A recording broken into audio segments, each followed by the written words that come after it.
سلامونه درنو لیدونکو وحید الله زیار یم په دې هیله یم چې تاسو به روغ او جوړ وئ د ټلویزیوني راپور انلاین کورس ته پخیر راشئ تیر درس کې مو د ټلویزیوني راپور ترکیبي عنصرو له جملې څخه ګرافیک باندې بحث کړی وو نن د ټلویزیوني راپور انلاین کورس 10م درس ته چې د ټلویزیوني راپور د ترکیبي عنصرو له جملې به پکې غږ باندې خبرې وکړو درنو لیدونکو د ټلویزیوني راپور انلاین کورس 10م درس لپاره لاندې اهداف ټاکل شوي دي لومړی مثلا ته د ټلویزیوني راپور د یو بل ترکیبي عنصر غږ ورپېژندل دوهم مثلا په ټلویزیوني راپور کې د استفاده کیدونکو غږونو په مختلفو ډولونو باندې پوهول دریم مثلا ته د مختلفو غږونو بیلګې وړاندې کول د ننني درس په پای ته رسیدو سره باید پورته اهداف ترلاسه کړو د یادو اهدافو په ترلاسه کولو سره به لاندې د توقع وړ پایلو ته ورسیږو لومړی مثلا به غږ وپېژني او په تعریف باندې به یې پوه شي دوهم مثلا به په ټلویزیوني راپور کې د استفاده کیدونکو غږونو ډولونه وپېژني دریم مثلا به د مختلفو غږونو مختلفې بیلګې وګوري درنو لیدونکو تاسو هره ورځ بلها غږونه اورئ او خپله هم غږیږئ تاسو راډیو ټلویزیون او یا هم انلاین رسنۍ تعقیبوئ له دې هر یوې شیبه پر شیبه مختلف غږونه خپریږي او تاسو یې اورئ د غږ په تړاو له ځان سره 15 ثانیې فکر وکړئ او ووایئ چې غږ څه ته وایي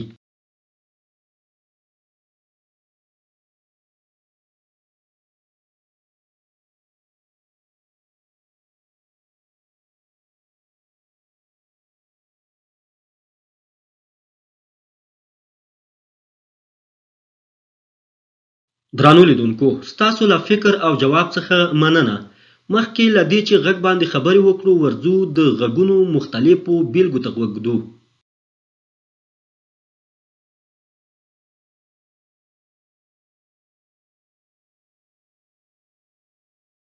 پوهنیار وحید الله زیار یم د ارتباطاتو او ژورنالیزم پوهنځي د عامه اړیکو څانګې استاد یم همدغه مهال د دغه پوهنځي د معاونیت چارې را د غاړې دي همدارنګه د ستراتیژیک پلان کمیټې کارونه سمبالوم د دې سربیره مې د ژباړې لپاره هم یو کتاب ثبت کړی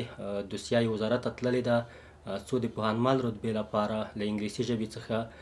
د عامه اړیکو د مسلک یو کتاب پښتو ژبې ته راوژباړم او همدارنګه همدا اوس 2 مضامین هم تدریسوم چې یو ډاکومنټري ده د ارتباطاتو او ژورنالیزم پوهنځي په 4م ټولګي کې ده او بل هم فانډامنټل اف کمیونیکیشن دي یا د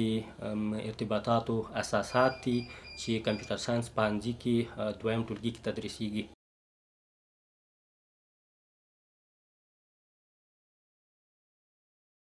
ازاده مطالعه د انسان سترګې پرانیزي یعنی دا درته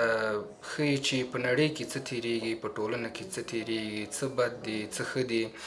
څه باید وکړو څه باید ونه کړو داسې څه رقم له ازادې مطالعې سره مخ شوم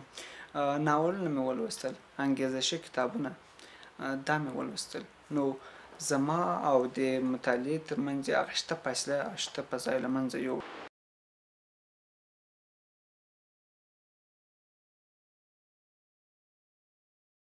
او دولت هم دا خواهش ته بده کنه چې میک ته اصلاح شوی تخمینه وکړي او تر څو خلک خو دغه ته مقصد سترګې وي دغه هغه د آینده دغه د کو بده کنه چې رغ تخمینه وکړي او میک حاصلات رغورته وکړي دولت به بوجي سره چې وا تیرای وسپینا تخمنی وا بوجي وا تورړه غنم ورکړي وو هغه میک ساخ کړلې ډیره ښه نتیجه ورکړي دو ښه غنم وو او میک بیا داسې غوښتنه دولت څخه کو چې میک ته بیا دغه تخمینه بروبار کې بزګرونو ته ویر کې وای کوي دولت تخمینه ورکړي ول الحمدلله خو خوې تخمینه ول خو خولای پاسلې وو خو خولای غيو خو بل واده خبره کېدو چې زی پوزي داسه تخمینه ول یا اوس را بروبار نه ول میګو دا خواهش دولت نه کو د زراعت نه چې کچېره داس تخمینه ورکول باید داس تخمینه ور کې چې د غیر ولسوالۍ خپل اوس را مطابق او تخمینه وري که په لنډه ول ووایو هر هغه څه چې اوریدل کیږي غږ ده موږ په دغه درس کې د ټلویزیوني راپور د ترکیبي عنصرو له جملې څخه غږ باندې غږیږو نو ویلی شو چې هر هغه څه چې موږ یې په ټلویزیوني راپور کې اورو غږونه دي په ټلویزیوني راپور کې استفاده کیدونکي غږونه په لاندې ډولونو ویشل کېدای شي لومړی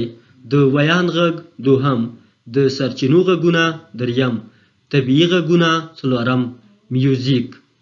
درانو لیدونکو راځئ چې د غږ له پورته ډولونو څخه په هر یوه باندې بیل بیل بحث وکړو او بیلګو ته یې غوږ شو. تر ټولو لومړی د بیان غږ ته راځو. په ټلویزیوني راپور کې د بیان غږ ټولې هغه خبرې او غږونه دي چې د ټلویزیوني راپورټر په خوله یا ژبه صادریږي.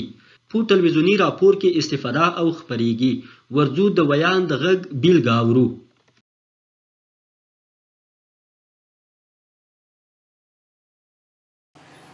آهنګران چې خپلو مټو په زور د اور په مرسته له ګرمې شوې اوسپنې څخه بېلابېل اوسپنیز توکي جوړوي.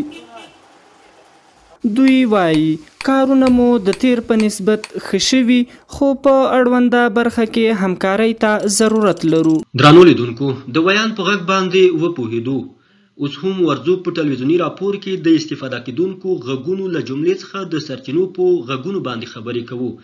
په ټلویزیوني راپور کې د سرچینو غږونه ټول هغه غږونه دي چې د پیښې د قربانیانو، د پیښې د مسؤلانو او یا د موضوع د کارپوهانو په ژبو صادریږي او بیا په ټلویزیوني راپور کې استفاده ترې کیږي. راځئ چې په ټلویزیوني راپور کې د سرچینو د غږونو بیلګې هم واورو. د عامه اړیکو څانګه چې د لومړي ځل لپاره د ارتباطاتو او ژورنالیزم پوهنځي تر چتر لاندې په 1495 کال کې ایجاد شوه. دغه څانګه فعلا اته استادان لري چې له جملې 15 تنه د ماستري سندونه لري په نړیوالو پوهنتونونو کې او یو تن فعلا د ډاکټرا په زده کړو بوخت دی. 2 تنه د لیسانس تر کچې زده کړې لري. په یاده څانګه کې چې ټول اته استادان دي له دې جملې یو تن د پوهنوال علمي رتبه لري، 3 تنه د پوهنمل علمي رتبه لري او 2 تنه د پوهنیار علمي رتبه لري او یو تن فعلا د نامزد پوهنیار په صفت خپل تدریسي او اداري چارې مخکې وړي. په لومړي ځل دغه څانګې په 1498 کال کې لومړی دوره محصلین ټولنې ته وړاندې کړل چې فعلا تر اوسه له 1498 کال نه تر اوسه یعنې تر 1403 کال پورې ټول 251 محصلین ټولنې ته د خدمت په مخ وړاندې کړي دي. فعلا په 4 ټولګیو کې د عامه اړیکو څانګه 128 محصلان په زده کړه بوخت دي. زموږ د علمي کادر په غړو کې الحمدلله 3 تنه علمي کادر غړي چې هغه پوهنځي علمي رتبه لري او اکثره استادان باید مخکې یادونه کړې وای چې موږ یوازې 2 استادان لرو چې هغه ماستر نه دي. ټول استادان ماستر دي او د پی ایچ ډي استادان هم لرو تر پی ایچ ډي کچ پورې د زده کړې کړي دي او 2 تنه علمي کادر غړي اوس هم د پی ایچ ډي په زده کړو کې بوخت دي. له دې پرته یو تن علمي کادر غړي پوهنوال علمي رتبه لري او باقي چې هغه پوهنمل علمي رتبه لري تر نامزد پوهنیار پورې. نو دوی ټول چې د خپل کارونو کې او خپل مسلکونو کې ماشاءالله ډیر وارد دي. دوی محصلینو ته د خپل وس او حتی د وس نه زیات هڅه او زیار باسي او دوی ته هغه څه چې دوی لري په ښه شان سره رسوي. درانو لیدونکو د سرچینو د خبرو بیلګې مو واورېدې. اوس هم ورځو په ټلویزیوني راپور کې د استفاده کېدونکو غږونو په یو بل ډول باندې غږیږو چې طبیعي غږونه یا نیچرل ساوند بلل کېږي. طبیعي غږونه ټول هغه غږونه دي چې د مختلفو عملونو او پیښو پر وخت رامنځته کېږي او د ټلویزیوني راپورټر له لوري په راپور کې استفاده کېږي. اړونده غږونه د مربوطه عملونو او مربوطه پیښو ښودنه کوي. راځئ چې د طبیعي غږونو ځینو بیلګو ته غوږ شو.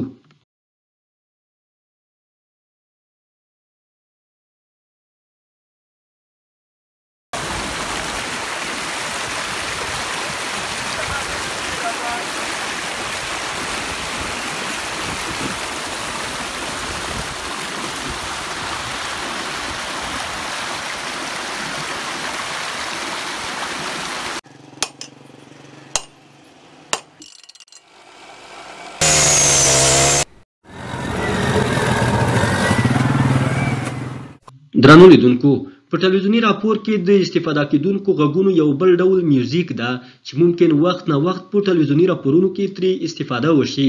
راځئ چې د میوزیک په تړاو هم ځینې بیلګې واورو.